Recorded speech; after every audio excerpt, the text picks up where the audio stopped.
चिपळूण येथे smart meter बसवण्याच्या मुद्द्यावरून महाराष्ट्र नवनिर्माण सेना आक्रमक झालीय। ग्राहकांची संमती न घेता स्मार्ट मीटर बसवले जात असल्याचा आरोप करत मनसे पदाधिकाऱ्यांनी महावितरणच्या अधिकाऱ्याला तब्बल 2 तास कार्यालयात रोखून धरत निषेध नोंदवला।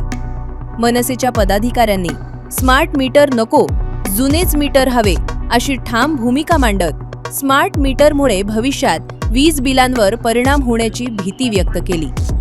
नागरिकांच्या भावना शासनापर्यंत पोहोचवाव्यात आणि स्मार्ट मीटर बसवण्याची प्रक्रिया तातडीनं थांबवावी अशी मागणी यावेळी करण्यात आली। यानंतर मनसेकडून आपल्या मागण्यांचे निवेदन महावितरणच्या अधिकाऱ्यांना देण्यात आले। संबंधित अधिकाऱ्यांनी हे निवेदन वरिष्ठांकडे पाठवून योग्य तो निर्णय घेण्याचे आश्वासन दिल्यानंतर आंदोलन मागे घेण्यात आले।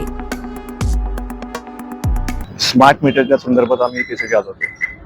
अधिकाऱ्यांच्या उडवाउडवी वृत्ती असून 2 तास आम्ही त्यांना डांबून ठेवली होती। काही कालावधीनंतर त्यांनी आम्हाला सांगितलं की काही होऊ शकत नाही, पण आम्ही तो विषय मार्गी लावला। त्यांनी आम्हाला एक शब्द दिला आहे, येणाऱ्या 15 दिवसांमध्ये स्मार्ट मीटर सगळे काढले जातील आणि नव्यानं जे मीटर होते तशा पद्धतीने लावले जातील, जुने मीटर लावले जातील। माझ्या समोर तालुकाध्यक्ष आहेत, डोळस आहेत, जिल्हा सचिव महाडिक आहेत, हातीसकर आहेत। मी सगळ्यांनी काही पदाधिकारी आमचे होते,